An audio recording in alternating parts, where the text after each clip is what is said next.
Right, dear FYGC science students. Guys, we are going to talk about the vectors in this particular lecture. Now, vectors क्या होते हैं वो अपने को पता है. Vectors are nothing but those physical quantities. पहली बात तो एक अपने को समझना पड़ेगा कि जो भी फिजिकल क्वांटिटीज़ होते हैं, अलग अलग प्रकार के फिजिकल क्वांटिटीज़ होते हैं, length, mass, time, work, force, area, volume, इन सब फिजिकल क्वांटिटीज़ को we can classify in the two parts. Some of them are scalar quantities, उसमें से कुछ स्केलर होते हैं और कुछ होते हैं वेक्टर. ठीक है ना. अभी स्केलर और वेक्टर समझने के लिए दो चीज़ें समझना पड़ेगा अपने को. एक मतलब मैग्नीट्यूड. मैग्नीट्यूड का मतलब किससे है? मैग्नीट्यूड मतलब मेजर्ड वैल्यू. जो भी वैल्यू तुम लोगों ने मेजर किया रहेगा. सर 3 बजा 5 बजा, 3 से 5 में बीच में 3 से 5 के बीच में कितना टाइम था? Sir 2 hours. ठीक है, तो ये 2 आवर्स मतलब क्या हो गया? Measured value of time quantity. Measured value of time quantity. Sir ये जो बेंच है, बेंच का सर 2 मीटर का बेंच है. सर ये बहुत बड़ा बेंच है, 2 मीटर का बेंच है. तो ये 2 मतलब क्या हो गया? 2 मतलब measured value of length quantity. ठीक है, तो ये होता है मैग्नीट्यूड. अभी कोई कोई क्वांटिटीज़ होते हैं ना कि जिनको मैग्नीट्यूड से काम चल जाता है, जिनको कोई डायरेक्शन वगैरह की ज़रूरत पड़ती नहीं है. ठीक है. दूसरी चीज़ एक मैं लिख के रखता हूँ. दूसरी चीज़ जो है वो है डायरेक्शन. दूसरी चीज़ जो है वो है डायरेक्शन. तो अभी देखिए, टाइम आप कौन से भी डायरेक्शन में जाइए, ठीक है ना.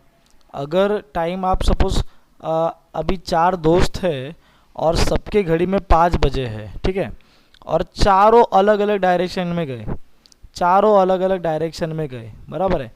तो बराबर आफ्टर 30 मिनट सबके घड़ी में 5:30 ही बजने वाले हैं. बराबर है, 5:30 ही बजने वाले हैं.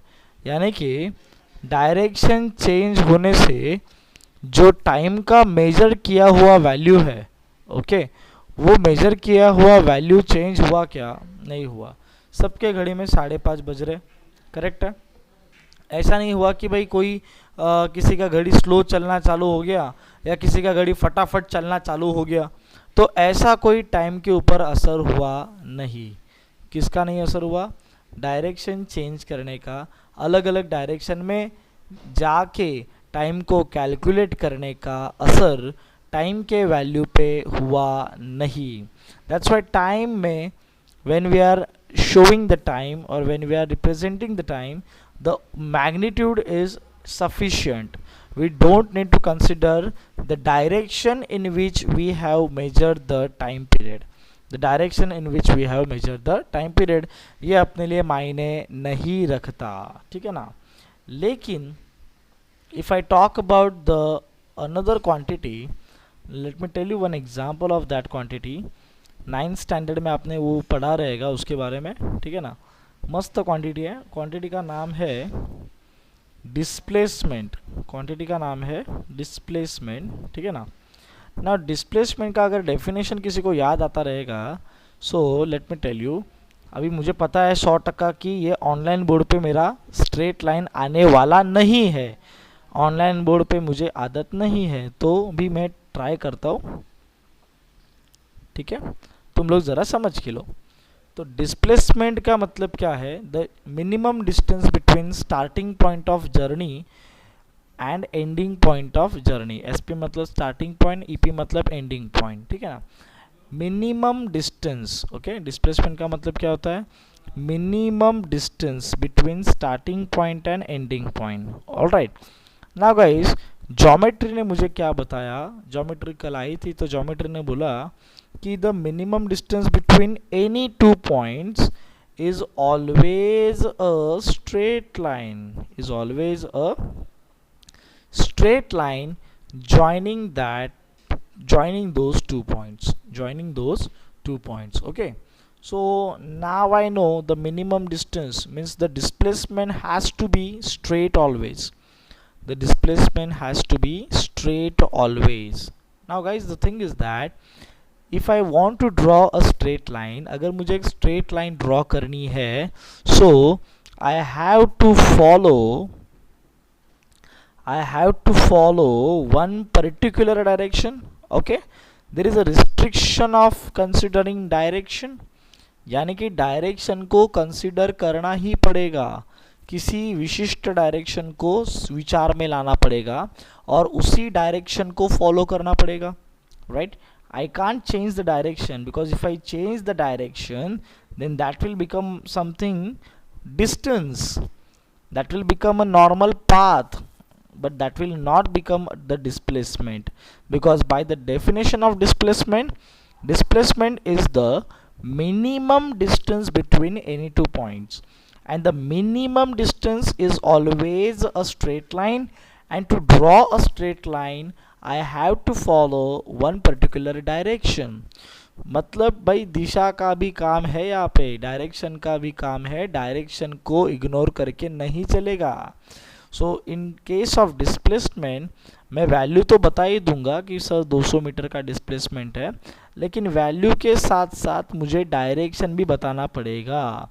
मुझे डायरेक्शन भी बताना पड़ेगा कि भाई कौन से दिशा में 200 मीटर, ठीक है, कौन से दिशा में आपने 200 मीटर मेजर किए. तो इसका मतलब there are some quantities, and while expressing those quantities I require both the things, magnitude भी चाहिए एंड डायरेक्शन भी चाहिए.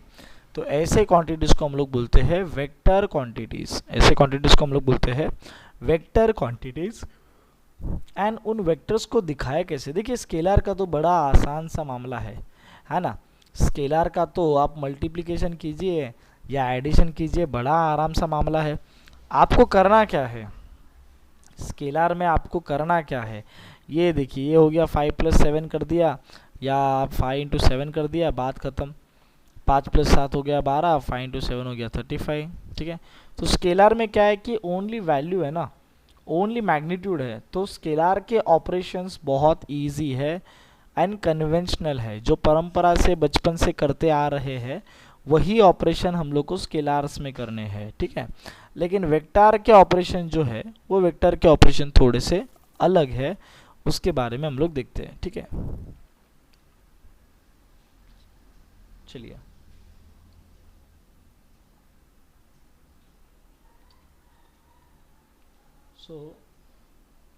वेक्टर ऑपरेशन में जाने से पहले सबसे पहले हम लोग देखते हैं कि ये वेक्टर दिखता कैसे है, ठीक है. ये वेक्टर दिखता कैसे है, एंड ये भी समझने से पहले हम लोग को थोड़ा सा समझना पड़ेगा एक्सियल सिस्टम्स के बारे में, 3 एक्सिस सिस्टम के बारे में, ठीक है. तो पहला मैं एकदम बेसिक से शुरुआत करता हूँ, ठीक है. हम लोग जब बचपन में थे तो we use to talk about only 2 axis. दुनिया हमारा सीमित था, 2D तक ही सीमित था. तो 2 एक्सिस के बारे में बात करते थे, X and Y axis, correct है. तो अगर एक्स एंड वाई एक्सिस में मान लीजिए कहीं पे अगर एक पॉइंट है, ठीक है, तो उस पॉइंट के 2 कोऑर्डिनेट्स होंगे, X coordinate and Y coordinate. हाँ जी, X coordinate and Y coordinate, ठीक है ना. चलिए कोई प्रॉब्लम नहीं है. लेकिन अभी जब हम लोग बड़े हो गए, ठीक है ना, तो अभी अपने लाइफ में आ चुके हैं 3 एक्सिस, ठीक है. अभी अपने लाइफ में आ चुके हैं 3 एक्सिस. तो ये मैं रेफरेंस के लिए y लेता हूँ और ये z लेता हूँ. ये मैंने y इसके लिए लिया है क्योंकि मैं जब भी यूज़ करूँगा सॉफ्टवेयर उसमें उन्होंने इसको y लिया है और इसको z लिया है, तो मेरा भी वो यूज़ सेम ही रहेगा, ठीक है. तो अभी 3 एक्सिस है, तो मान लीजिए यहाँ पे कहीं पे 3 पॉइंट है P, 3 एक्सिस में पॉइंट है P, ठीक है. तो उसके जैसे यहाँ पे 2 कोऑर्डिनेट्स थे, तो उसके यहाँ पे 3 कोऑर्डिनेट्स होंगे, x, y, z, x, y, z, ठीक है ना. अभी मैं क्या बोलता हूँ पहले आप बात सुनिए, वेक्टर में जाने से पहले, क्योंकि वेक्टर एक क्या है, vector is nothing but a set of points. Vector is nothing but set of points, correct है. तो आप पहले पॉइंट्स का एक बार समझ जाएंगे तो वेक्टर्स का अपने आप समझ जाएंगे, टेंशन मत लीजिए, ठीक है. तो पहले हम लोग पॉइंट के बारे में देखते हैं कि एक पॉइंट की क्या क्या जगहें हो सकती है 3 एक्सियल सिस्टम में, एक पॉइंट कहाँ कहाँ पे हो सकता है, ठीक है. So what I am writing over here is the possible, ये आपके टेक्स्ट बुक में नहीं है लेकिन ये थोड़ा सा आप बेसिक में याद रखेंगे तो अच्छा रहेगा. Possible locations of any point in 3 axis system, ठीक है. ऑनलाइन बोर्ड की मुझे ज़रा भी आदत नहीं है, अगर हैंड राइटिंग ख़राब आती है तो माफ़ी। तो सबसे पहला जो है उसे मैं बोलूँगा एक्सियल डायरेक्शंस। सबसे पहले को मैं बोलूँगा एक्सियल डायरेक्शंस। तो एक्सियल डायरेक्शन में पॉइंट कहाँ कहाँ मूव हो सकता है वो भी देखेंगे हम लोग। Let's see. अभी देखेंगे आपको दिखता रहेगा यहाँ पे पॉइंट P जो है, it is right now at the origin. So here the coordinate of x, the coordinate of point P are the x, y, z. Those all coordinates are 0, 0, 0, ठीक है ना। अभी अपन क्या करते हैं ना कि उसको पहले x एक्सिस पे दौड़ाते हैं, ठीक है। ये देखिए ये आ गया आपका x एक्सिस, ओके। अभी देखिए x एक्सिस पे पॉइंट जा रहा है, ये देखिए ये आगे आगे जा रहा है पॉइंट, ठीक है ना। सो ये जो भी पॉइंट P मूव हो रहा है, you can observe rest of the two coordinates are 0, 0। क्यों? क्योंकि अभी पूरा पॉइंट जो है वो पूरा अक्खा पॉइंट, पूरा का पूरा पॉइंट x पे है, ठीक है ना। वो आधा y पे आधा z पे ऐसा कुछ नहीं है। तो only along with x axis the point P is moving, okay. तो वही तो है ना कि भाई ओरिजिन से अगर आप इसको आगे लेते हो तो ये जो लाइन आगे आगे आ रहा है ना, उसी को तो वेक्टर बोलेंगे अपन, उसी को तो पोजीशन वेक्टर बोल देंगे अपन बाद में। तो ठीक है, अभी मिक्स करना नहीं है अपने को, मैं तो खाली एक पॉइंट P कहाँ कहाँ पे हो सकता है मैं दिखा रहा हूँ। तो ये देखिए positive part of x axis में हो सकता है, ठीक है ना। देखिए पूरा पॉजिटिव घूम रहा है, +9, +10। उसी तरह इस पॉइंट को देखिए मैं पीछे लेके जाता हूँ, ये जा पीछे। अभी देखिए आप नेगेटिव उसका कोऑर्डिनेट हो चुका है, आपको देखने में आसानी होगी। ये जो है x axis positive part and ये वाला आपका नेगेटिव पार्ट। अभी इस नेगेटिव पार्ट में ये पॉइंट P जो है वो आपका घूमे जा रहा है, ठीक है ना। ये देखिए आगे जा रहा है -7 तक वगैरह जा रहा है। यानी कि एक्सियल डायरेक्शन में एक तो हो गया अलोंग पॉजिटिव x एक्सिस, है ना, अलोंग पॉजिटिव x एक्सिस हो सकता है। सेकेंड थिंग क्या हो सकता है, अलोंग नेगेटिव x एक्सिस, ठीक है। चलिए x एक्सिस के अराउंड घूम के हो गया। अभी दूसरा देखते हैं, क्योंकि हम लोग देख ही रहे ना, एक्सियल डायरेक्शन देख रहे फिलहाल। तो आपको बता रहा हूँ कि भाई 3 डायमेंशन में 3 एक्सिस सिस्टम में कितने सारे पॉसिबिलिटीज़ हो सकते हैं। पॉइंट P कहाँ कहाँ जा सकता है, कहाँ कहाँ घूमने की जगह है पॉइंट P के पास, वो डिस्कवर कर रहे हैं, ठीक है ना। तो चलिए इसको मैं फिर से लाके रख देता हूँ 0 पे, और अभी इसको अपन लेके जाएंगे y एक्सिस पे। तो आप you can clearly see now here they are considering this particular axis as a y axis. So आपको दिखता ही होगा नाउ। देखिए अभी ये पीछे जा रहा है, ठीक है ना। तो इसको चलिए मैं ऐसे लेता हूँ, ये हो गया ठीक से, ठीक है ना। चलिए अभी बराबर है, अभी आगे आ रहा है, ठीक है। तो आगे वाला साइड जो है वो पॉजिटिव y एक्सिस है एंड पीछे वाला आप देखेंगे वहाँ पे x and z are 0 again, because point P is completely lying on y axis and पूरा पॉजिटिव y एक्सिस पे वो घूम रहा है मस्त में। इसके लिए अभी तक कोऑर्डिनेट पॉजिटिव बना हुआ है। तो चलिए अभी पीछे लेके जाते हैं उसको, कोऑर्डिनेट को पीछे लेके जाते हैं। पीछे के साइड में देखिए जैसे ही पीछे गया वो हो गया नेगेटिव, क्योंकि अभी वो नेगेटिव y एक्सिस में टहल रहा है, ठीक है। तो ये 2 और जगह होगी, मैं यहाँ पे चलिए लिख ही देता हूँ, क्यों आलसीपना क्यों करें। अलोंग, ये मेरा नेट गया, अलोंग पॉजिटिव, नेट जाता है तो बीच में लैग हो जाता है ना, ठीक है। Along the positive y axis and along negative y axis, ठीक है। चलिए अभी एक्सियल में 2 एक्सिस तो घूम के हो गए, है ना। लोनावाला खंडावाला हो गया, अभी कोल्हापुर का पन्हाड़ा देखते। ये आ गए अपन 0 पे फिर से, ठीक है ना। अभी 2 एक्सिस तो अपन के एक्सप्लोर करके हो चुके हैं। अभी ऊपर लेके जाते 3rd एक्सिस में। देखिए ये गया ऊपर, ये देखिए पॉइंट P अपना ऊपर जा रहा है, ऊपर के साइड में पॉजिटिव है। So you can observe the positive sign in the z coordinate, and obviously rest of other 2 coordinates x and y are 0 because the point P is completely lying on z axis, it is completely lying on z axis।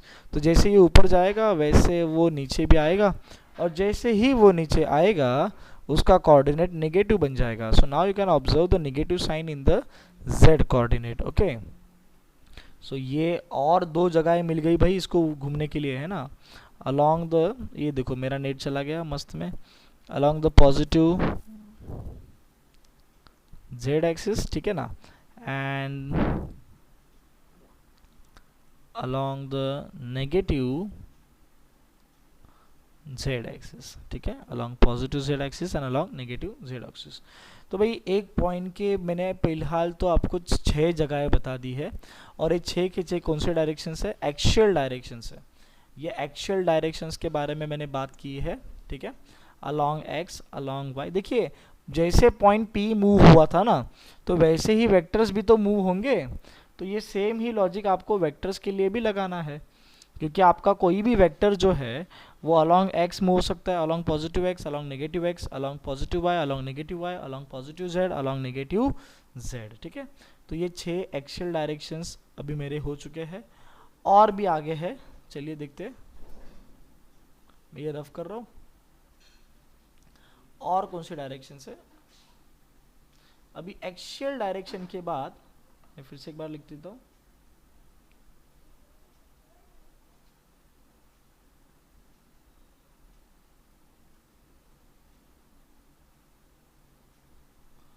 possible locations of any point in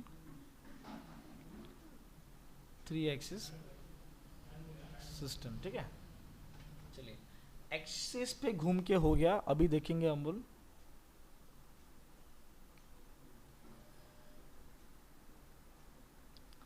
planar directions, अभी देखेंगे अपन planar directions, ठीक है।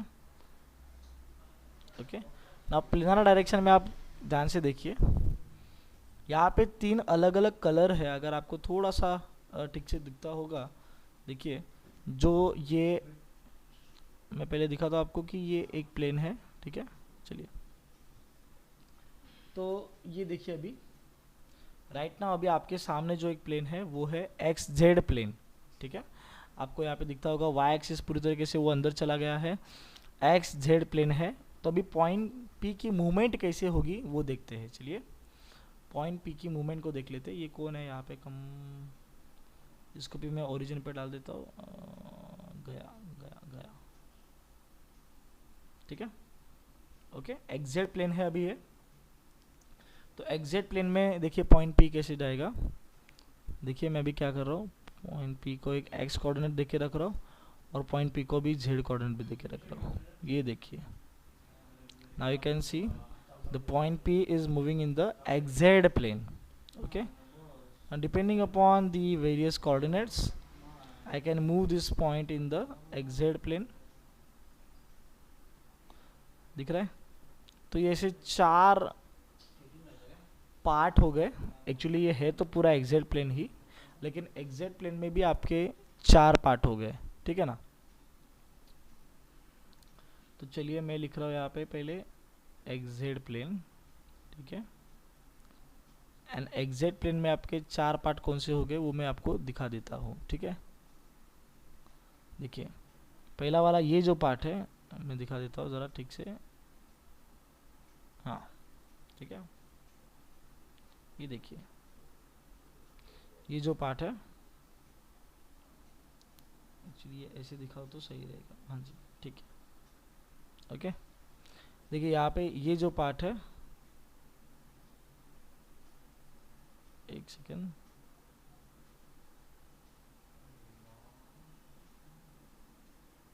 हाँ चलिए यहाँ से शुरू करता हूँ। जहाँ पे देखिए x भी पॉजिटिव है एंड z भी पॉजिटिव है, ठीक है। तो xz प्लेन में पॉजिटिव x, y तो 0 है एंड पॉजिटिव z, ठीक है। तो ये एक हम लोगों ने देख लिया। देखिए कैसे पॉइंट P मूव हो रहा है, x का बढ़ाता जाता हूँ और z का भी मैं बढ़ाता जाता हूँ। तो इस तरह से आपका पॉइंट P मूव होगा in the xz plane, okay. लेकिन xz में से भी ये कौन सा प्लेन है, positive x positive z, positive x positive z। अभी देखिए मैं बाजू में लेके जा रहा हूँ उसको, तो यहाँ पे देखिए क्या है, negative x but positive z, negative x point अभी भी ऊपर है ना। तो नेगेटिव ये जो प्लेन है, ये प्लेन कौन सा हो गया, नेगेटिव एक्स, वाई तो ज़ीरो ही है, एंड पॉजिटिव जेड, ठीक है। उसके बाद में देखिए यहाँ पे मैं लिखिएगा उसको। अभी आप यहाँ पे देखेंगे तो उसको आपका एक्स भी निगेटिव है एंड जेड भी निगेटिव है। So here minus x, zero, minus Z, ठीक है, ये हो गया आपका। देन अभी मैं कहाँ पे लेके आ रहा हूँ, देखिए ये देखिए, अभी यहाँ पे आपका x पॉजिटिव है लेकिन z फिर भी अभी नेगेटिव ही है। ओके, इस पॉइंट को आप क्लियरली देख सकते हैं, मैं 3D में भी दिखा देता हूँ, ये आपको सही गिरेगा, ये आपको सही गिरेगा, ठीक है ना। तो एक बार फिर से समझ लीजिए, ये देखिए आपका ये प्रीवियस पॉइंट, ये देखिए आपका ये पहले यहाँ पे था, ठीक है, वर्टिकल सरफेस है, इस तरह से देख सकते हैं अपन, ये आपका पहला था, फिर वो वहाँ पे चला गया, तो वो भी दिखा देता हूँ, देखिए दूसरे प्लेन में चला गया ये वाले, ओके, फिर वो नीचे आ गया, ठीक है, उधर भी दिखा देता है, देखिए नीचे से देख सकते हैं आप, अभी ये पॉइंट है आपका, एंड फिर इधर वापस से आ गया, लेकिन है तो वो पूरा एक्जेड प्लेन में ही, मतलब वो पूरा कंप्लीटली ऑरेंज पार्ट जो है, जो ऑरेंज पार्ट है it is your XZ plane, ठीक है, वो अभी भी पूरा एक्जेड प्लेन में ही नाच रहा है। तो ये चौथा केस अपना अभी मैं लिख देता हूँ कि जहाँ पे it is positive x and negative Z, तो इस तरह से कुछ दिखेगा वो।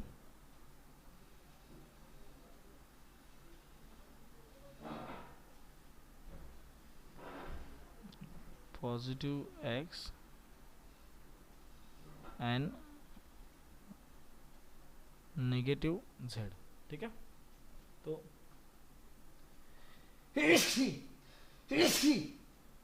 सॉरी, तो एक्जेड प्लेन में these are the four different possible directions in which a point or a vector can move, okay। तो उसी तरह से और आपके पास दो प्लेन है, नेक्स्ट वाला प्लेन में दिखाता हूँ, that is your X Y plane.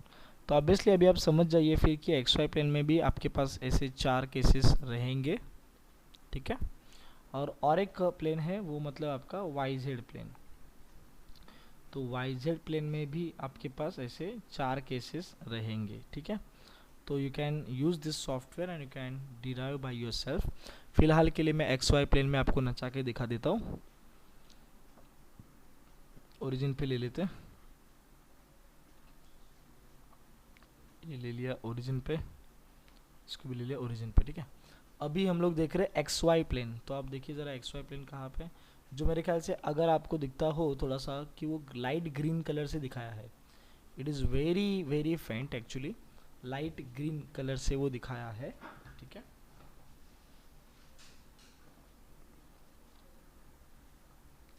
तो ये आपको मैं ऊपर से दिखा देता हूँ, ये आपको दिखने में आसानी होगी, ठीक है। So you can see the four, okay, ये पूरा जो ग्रीन पार्ट दिख रहा है ये आपका एक्स वाई प्लेन है, ठीक है, ग्रीन पार्ट आपका एक्स वाई प्लेन है। पॉइंट्स को नचा के दिखाता हूँ मैं, ये देखिए एक्स वाई में, देखिए एक्स वाई में जा रहा है ये पॉइंट, ठीक है, ये देखिए, ठीक है।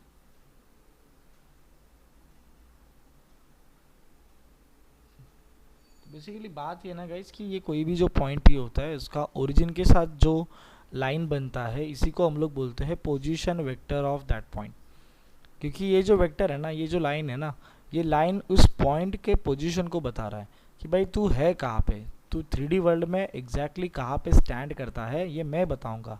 कौन बताएगा? पोजीशन वेक्टर, ठीक है ना। इसके लिए ये चीज़ बहुत इंपॉर्टेंट है। तो ये हो गया आपका पूरा, और देखिए और भी कुछ मैं ज़रा थोड़ा सा लेके जाता हूँ। नहीं नहीं नहीं नहीं, जेड पे तो अपने को जाना नहीं है, सॉरी, माफ़ी माफ़ी माफ़ी, एक्स वाई प्लेन ही रखना है, ठीक है। तो ये आपका हो गया एक, ये देखिए ये भी आपका है, ये भी एक है, और ऊपर के साइड भी है, ठीक है। तो इस तरह से ये एक्स वाई प्लेन में घूमेगा, ओके। एंड फिर आपका जो तीसरा प्लेन है that is your X, sorry, Y Z plane, तो वो भी मैं आपको दिखा देता हूँ अभी। वाई जेड प्लेन आपका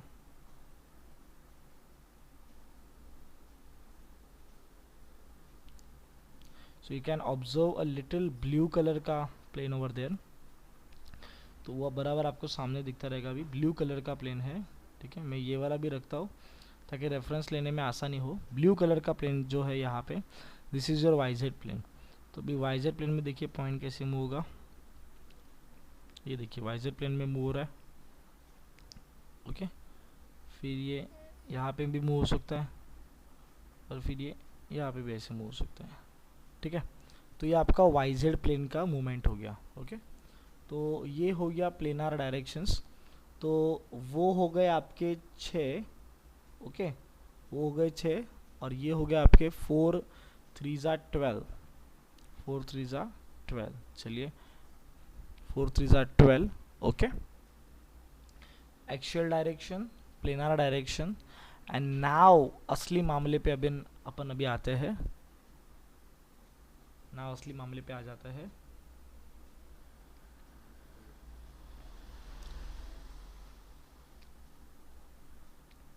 इन 3D स्पेस, इन 3D स्पेस, ठीक है ना। अभी इन 3D स्पेस में, ठीक है, तो x जब था तब x एक्सिस के टाइम पे y और z 0 थे, ठीक है। अभी ये 3D स्पेस में देखिए, मतलब मैं उसके ऊपर वापस से अभी रिपीट नहीं करना चाहता, वो एक बार वापस से आप वीडियो रिपीट करके देख लीजिए। लेकिन अभी 3D स्पेस में क्या होगा कि पॉइंट का हर जो कोऑर्डिनेट है x y एंड z, वो कुछ ना कुछ तो रहेगा। x y z जो है वो कैसे रहेगा, तीनों के तीनों कैसे रहेंगे, नॉन ज़ीरो, तीनों के तीनों रहेंगे नॉन ज़ीरो, ठीक है। तो अब ये जो 3D स्पेस होती है, जिसको हम लोग,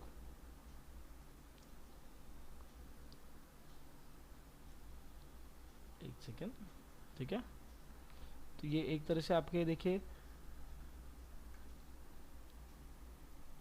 कितने जो बीच में का स्पेस है वो आप देख सकते हैं। तो अगर आप ऊपर से देखेंगे तो आपको मिलेगा एक, देखिए ये जो ऊपर का बक्सा है, 4 बक्से हैं टोटल, ये 1 हो गया, ये 2 हो गया, ये 3 हो गया, ये 4 हो गया। तो ऊपर से देखेंगे तो आपको 4 3D स्पेस मिलेंगे, 4 इंटर स्पेस मिलेंगे। एंड वही आप अगर नीचे से भी देखेंगे तो आपको 4 इंटर स्पेस मिलेंगे। ये नीचे से देख रहे हैं अभी हम लोग, 1 2, ठीक है, 1 2, इधर का 1 3, इधर का कप्पा 1 4, ठीक है ना। तो ऐसे 4 कप्पे ऊपर, है ना, 4 कप्पे ऊपर, 1 2 3 4, और 4 कप्पे, 4 3D स्पेसेस नीचे। तो ऐसे जो टोटल 3D स्पेसेस है वो रहेंगे 8। तो पहले के 6, बाद में के 12, और अभी के 8, और एक आपका ओरिजिन, ठीक है। तो ऐसे इतने सारे 12 8 हो गया 20 26 और एक 27। So generally mainly for your standard we can say that any point in the 3D axis system can have 27 different locations. It can be in the 27 different locations, ठीक है। अभी 3D स्पेस की बात करते चलिए, उसमें पॉइंट का visualisation कैसे रहेगा वो देखते हैं। लेट्स सी, मैं एक एग्जांपल के साथ लेता हूँ। सपोज एक पॉइंट ए है, it is somewhere on the 2, 3, 4, 2, 3, 4। तो ये जो पॉइंट ए है वो दिखेगा कैसे, 2, 3, 4 वो दिखेगा कैसे, उसके बारे में हम लोग एक बार देख लेते हैं, ठीक है। तो ये x है, ये y है,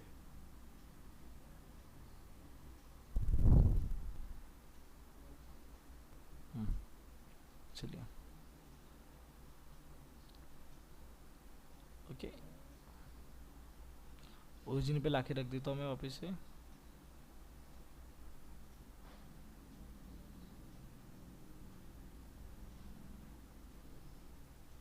ओके चलिए, नाउ तीनों पॉइंट आपके पास है।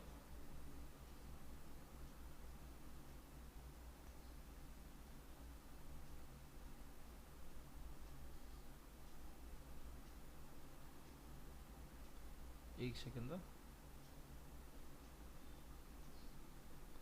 ये x, अच्छा ठीक है, चलिए चलिए ठीक है, इनसे इनके अकॉर्डिंगली ज़रा करते हैं अपन। तो 2, 3, 5 ना, तो x पे आपका 2, तो चलिए x पे अपन 2 पे लेके जाते हैं, +2 पे, ये आपका आ गया +2, ठीक है, ये आ गया आपका +2, ठीक है। उसके बाद में y है आपका 3, तो चलिए y में अपन 3 में लेके जाते हैं, ये आ गया आपका y, ये 3 हो गया, ठीक है। तो x और y हो गया। अभी और एक कोऑर्डिनेट है ना, वो है आपका 4 z। तो अभी देखिए अभी असली मज़ा आएगा, वो है 4। तो देखिए अभी पॉइंट आपका जो है वो पहले एक्स वाई प्लेन में ही था, अभी पॉइंट आपका एक्स वाई प्लेन से ऊपर उठना शुरू कर दिया है, क्योंकि उसका सर्टन z कोऑर्डिनेट भी कुछ ना कुछ तो है, ठीक है। कितना है वो भूल गया मैं, 4 ना, ठीक है। तो ये रहा आपका पॉइंट, ये रहा आपका पॉइंट, इस तरह से कुछ आपको दिखेगा, ठीक है। देखिए you can visualize this, you can see the point from different views, okay। ये x है, ये पॉजिटिव y है, उनके रेफरेंस से ऑब्वियसली, ठीक है। ये ऐसे भी देख सकते हैं अपन, ठीक है। ऊपर से देखिए, ऊपर से देखिए कैसे दिख रहा है, अलग अलग जगह से देखिए, 3D व्यू है पूरा, ठीक है। so this is how we can draw or we can visualize the point in the three axis system, okay। 3 axis system इस तरह से अपने को पॉइंट दिखेगा। so let's try some more examples। अभी देखिए कि अगर मैं एक पोजीशन वेक्टर की बात करूँ तो एक वेक्टर क्या होता है, बेसिकली एक वेक्टर क्या होता है, ठीक है। पोजीशन वेक्टर क्या होता है, सिंपल, एक कोई भी पॉइंट होगा, ओके। पोजीशन वेक्टर किसका होता है, कोई भी एक पॉइंट होगा, जैसे पॉइंट P है, ठीक है। तो अगर आपको ये जो लाल लाइन दिख रही है, तो ये लाल line, that red line itself is called as position vector of point P, position vector of point P, because this particular vector is indicating the location of point P, it is indicating the location of point P, ठीक है ना। तो इस तरह से vectors में भी, vectors ऐसे पूरे 3D स्पेस में जहाँ जहाँ पे मैंने बोला कि पॉइंट है, वहाँ वहाँ पे आपके क्या हो सकते हैं, वेक्टर्स भी हो सकते हैं, because vectors, vector is nothing but the collection of points, vector is nothing but the collection of points. And vector एक मामला है क्वांटिटी को दिखाने का, जिसमें क्या होता है ना कि एक एरो होता है एंड एक तुम लोग का मतलब एक लाइन रहेगा और उस पर एरो रहेगा। So this arrow will indicate you the direction, okay, and the length of this segment, the length of this segment will indicate you the magnitude, will indicate you the magnitude, ठीक है। तो अभी मैं धीरे धीरे ज़रा vector के पास आ रहा हूँ, ठीक है।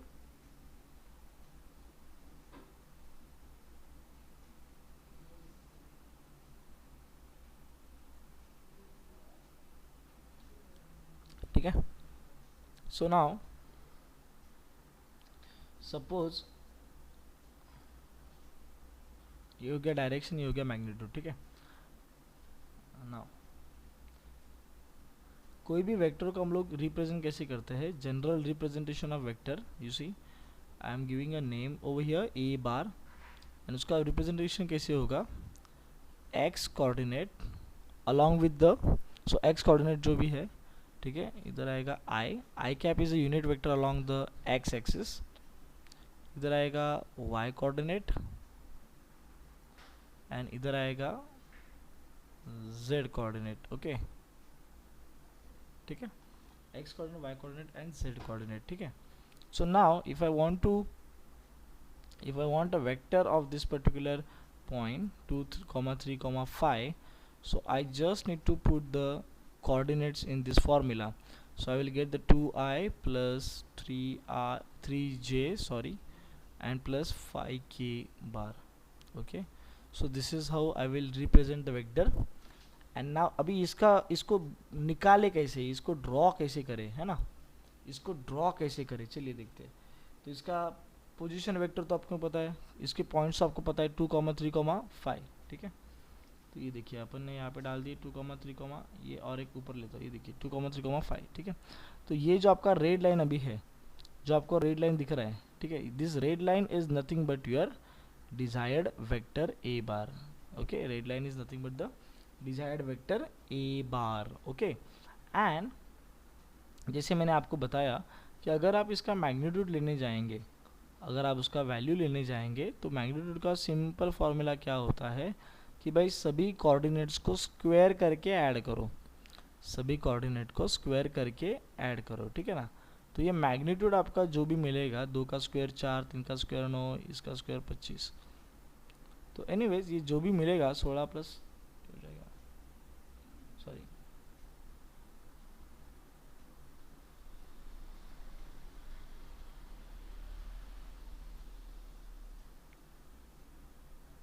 ठीक है। तो √38 का भी आंसर आप बाद में निकाल लीजिए, वो जो भी आएगा। So that is nothing but the magnitude, and in the vector can you see the length of this red line, the length of the red line will indicate you the magnitude, length of red line will indicate you the magnitude। तो guys ये सब अपने को क्यों करना पड़ता है ना, क्योंकि वेक्टर में क्या है ना, खाली मैग्नीट्यूड का एडिशन सब्ट्रैक्शन करके नहीं चलेगा ना। मान लीजिए कि अगर यहाँ पे एक टेबल है, ठीक है ना, ये एक टेबल है और दोनों भाइयों ने मिलके यहाँ पे फोर्स लगाया F1 and F2, F1 and F2, ठीक है, दोनों भाइयों ने मिलके फोर्स लगाया। मैं एक सिंपल एग्जांपल ले रहा हूँ, इतना फोर्स कोई लगाता नहीं है, लेकिन फिर भी एक मैं एग्जांपल ले रहा हूँ कि भाई एक ने लगाया 1 न्यूटन और दूसरे ने लगाया 2 न्यूटन। तो व्हाट वी विल डू ना, the total force will be obviously the addition of this two forces, 1 + 2, the answer will be 3 newton. So this much amount of force is acting on the object right now, okay. तो भाई ये जो चीज़ है ना, ये बहुत simple थी। क्यों सिंपल थी? क्योंकि दोनों फोर्सेस के डायरेक्शन वेयर सेम, दोनों फोर्सेस के डायरेक्शन वेयर सेम। लेकिन आप ऐसा कुछ तो अज्यूम कीजिए ना कि जैसे यहाँ पे कोई टेबल है और कोई एक फोर्स यहाँ से लगा रहा है और कोई एक फोर्स यहाँ से लगा रहा है, ये है आपका F1 और ये है आपका F2। तो अभी ऐसे सिचुएशंस में कैसे पता लगाए कि फोर्सेस का एडिशन करना है कि सब्ट्रैक्शन करना है? अच्छा, इन दोनों फोर्सेस का रिजल्टेंट, यानी कि इन दोनों फोर्सेस का फाइनल इफेक्ट, मैंने एक वर्ड यूज़ किया, इन दोनों फोर्सेस का फाइनल इफेक्ट क्या रहेगा, मतलब फाइनली टेबल जो है, मैं टेबल को व्हील भी निकाल देता हूँ तो सरकाने में आसानी होगी आपको। तो टेबल जो है वो एक्चुअली कौन सी डायरेक्शन में सरकेगा, ठीक है, तो ये भी तो आपको निकालना है, ओके। तो ये बात इस बात के जितना इजी बिल्कुल भी नहीं है, एंड इसके लिए अपने को करना पड़ता है वेक्टर एनालिसिस, ठीक है ना। तो अभी इस केस में हम लोग क्या करेंगे, इस केस में हम लोग क्या करेंगे ज़रा देखते हैं, मैं आपको बता देता हूँ, ठीक है। कि मान लीजिए कि F1 बार जो है, अभी मेरे पास वो 2 एक्सियल, 2 अलग अलग सिस्टम वो चलता नहीं है, उसमें से आप एक ही वेक्टर दिखा सकते हो, ठीक है।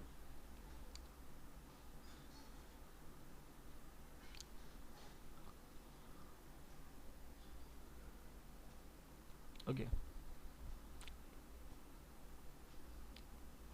Suppose this is your parallelogram, or let's say in this particular way we are applying the forces, खींच रहे अपन किसी चीज़ को, अपन खींच रहे हैं, ठीक है, okay. So now what will be the resultant, what will be the effect or what will be the final effect of these two forces, okay। तो वो सब निकालने के लिए अपने को वेक्टर एनालिसिस करना पड़ता है, ठीक है, क्योंकि this cases are not simple as this cases, no, इतने तो सिंपल है नहीं। तो इसके लिए वेक्टर एनालिसिस करेंगे, एडिशन कैसे होगा, वो वेक्टर दिखेगा कैसे, ठीक है, और उसका इफेक्ट कैसे रहेगा, करेक्ट है। अभी अगर मैं ये F1 और F2 है, सपोज इसको मैं लिया मैंने 2y, मैं कैप नहीं डाल रहा हूँ, खाली पहले टाइम वेस्ट होगा, 4k, और ये जो है एक है सपोज I + 3j + 5k, ठीक है। तो अभी इन दोनों फोर्सेस का जो रिजल्टेंट है वो हम लोग पैरेललोग्राम लॉ से निकाल सकते हैं। इसको एक्सटेंड किया पैरेलली, इसको एक्सटेंड किया पैरेलली, एंड बाद में ये जो पॉइंट है इसको हम लोग ज्वाइन करेंगे इसके साथ, ठीक है। तो ये जो बीच में डायगोनल बना है, this diagonal is nothing but the resultant of this two forces, resultant of the two forces. Resultant का मतलब क्या होता है कि कंबाइन इफेक्ट, दोनों फोर्सेस का कंबाइन इफेक्ट दिखाने वाला, है ना। जैसे बच्चा जो होता है, बच्चा कुछ प्रॉपर्टी माँ की दिखाता है, कुछ प्रॉपर्टीज डैडी जी की दिखाते हैं, मम्मी जी की दिखाते हैं, कुछ डैडी जी की दिखाता है। तो वैसे ही जो ये रिजल्टेंट है, ये रिजल्टेंट दोनों का मान रखेगा, ये रिजल्टेंट दोनों के कंबाइन इफेक्ट को दर्ज करेगा, ठीक है ना। तो ऑब्वियसली ये जो आर बार रहेगा according to the parallelogram law, जो आर होता है, ठीक है, that will be your F1 bar plus F2 bar, F1 bar plus F2 bar, ठीक है। तो यदि मैं इसको अगर ऐड कर दूं, F1 बार एंड F2 बार को ऐड कर दूं, तो मुझे क्या मिलेगा, देखिए खाली आपको कोएफिशिएंट ऐड करना है। सो 2i plus 3j plus k plus i plus 3j plus 5k, ठीक है। तो 2 प्लस यहाँ पे कुछ नहीं, मतलब 1 होता है ना, 2 plus 1 is 3i, then 3 plus 3 is your 6j, then यहाँ पे कुछ नहीं, मतलब 1 plus 5 is equals to 6k, ठीक है। So this is the position vector of resultant, this is the position vector of resultant. अभी मैं आपको ये तीनों भी चीज़ें जो है वो आपको निकाल के दिखाता हूँ, आप उसका खाली स्क्रीनशॉट ले लीजिए। मैं पहले बताता हूँ कि F1 बार कहाँ पे होगा, 2, 3, 4। चलिए दिखाते हैं 2, एक्स पे चलिए 2, 3, 4। ये देखिए ये आपका देखिए, ओके, ये जो अभी रेड है फिलहाल, ये रेड जो है दिस इज योर, आप इसका स्क्रीनशॉट ले सकते हैं। मैं भी एक ले लेता हूँ, मेरे भी काम में आएगा, लेकिन सॉरी मेरे कुछ काम का नहीं है, आप स्क्रीनशॉट ले लीजिए। तो ये आपका F1 हो गया, ठीक है, इस तरह से, बल्कि F1 एक्ट कर रहा है, इस डायरेक्शन में F1 आपका एक्ट कर रहा है। दूसरा देखता हूँ मैं फोर्स, F2 जो है वो 1, 3, 5, 1, 3, 5 ड्रॉ करते हैं। चलिए ये हो गया आपका 1, 3, 5, ठीक है। देखिए ये आपका है F2, थोड़ा सा ऊपर उठ चुका है क्योंकि ऑब्वियसली 4 का 5 हो गया ना, ये तो थोड़ा सा अलग है, पहले वाले से थोड़ा अलग है, ओके, आप विजुअलाइज कर सकते हैं। This is your F2। अभी इन दो फोर्सेस का जो कंबाइन इफेक्ट है, इन दो फोर्सेस का जो रिजल्टेंट है, उसका पोजीशन वेक्टर है 3, 6, 6, यानी कि चलिए देखते प्लॉट करते उसको। एक्स में आपका ये आ गया 3, 6, 6, तो ये देखिए ये 6, ये रहा आपका 6। So guys now you can see this particular vector is little bigger than the previous two forces, because this vector is indicating the resultant of the two vectors। तो दो forces को उस तरह से अप्लाई करने के बाद इस प्रकार का resultant you will get। this is the position vector of the resultant। okay, you can visualize in this particular manner। so for that what you need to do, because right now अभी मेरे पास वो multi axial system नहीं है, नहीं तो मैं दिखा देता था, क्योंकि इसमें फिक्स करने का भी ऑप्शन आता नहीं है, ठीक है। तो एनीवेज मैं भी देखता हूँ उसमें कुछ थोड़ा सा रिसर्च एंड डेवलपमेंट R&D करता हूँ मैं, क्या निकलता है। आप तब तक क्या कर सकते हैं कि तीनों भी स्क्रीनशॉट्स को आप कंपेयर कर सकते हैं कि F1 बार कहाँ था, F2 बार कहाँ पे है, और दोनों जब एक्ट किए तो उनका जो रिजल्टेंट है जो भी आपके सामने है, तो रिजल्टेंट कहाँ पे है, ठीक है। So this will help you to understand the visualisation of vectors. Okay, चलिए स्टडी तो ठीक है भाई, कैलकुलेशन तो होते रहेगा, लेकिन अबे दिखता कैसे है वो रियल वर्ल्ड में, वो दिखता कैसे है, ठीक है। तो वो सब हम लोग देखेंगे और डिटेल में। फ़िलहाल के लिए यहाँ पे ही रुकते हैं। One more thing guys, we are right now operating right behind the MG road near the Gajanan Maharaj Mandir. myself Vilesh Parab from Classic Classes। We are currently having many students from the Vivek Vidyalaya as well as St. Thomas Vidyalaya and the other schools of the Goregaon West, and I'm very sorry to tell you, but last 10 seats are there remaining in the batch. So in case if anyone is interested to join the FYGC Science, then they can surely think about our classes. The contact details and other address details and fee structure will be provided to the students on the individual WhatsApp. Thank you so much for watching the videos. Thank you. All the best guys.